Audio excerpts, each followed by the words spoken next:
跟住呢一題咧就話個 nominal interest rate of 個 bond 咧係5%啦，咁然後 expect inflation rate 咧係3%，跟住問你邊一個係啱啦。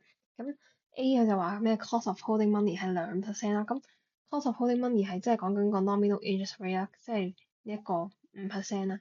咁你見到肯定就唔係2%，咁所以 A 係唔啱啦。咁 B 咧佢就話個 actual inflation rate 咧係如果係負1嘅話咧，咁個 bond issuer 會驚啦。咁呢一題其實唔使計都知係唔啱啦，因為你除非你係睇錯一個 bond issuer 做 bond holders 咧，因為 bond issuer 係負責俾錢嘅嘛。咁然後 expect 嘅話，佢係覺得佢係有 inflation，但係咧佢出嚟嘅時候咧係 deflation。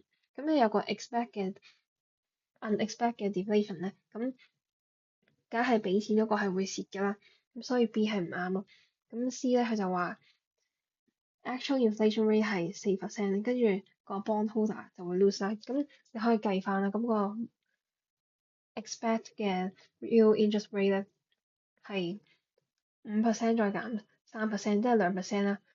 咁你計到係2%，跟住之後咧，你再揾翻 actual 咧係4%，actual 嘅 inflation rate 係4%嘅時候咧，咁你嗰個 real interest rate 咧就係等於5%減4%，即係1%。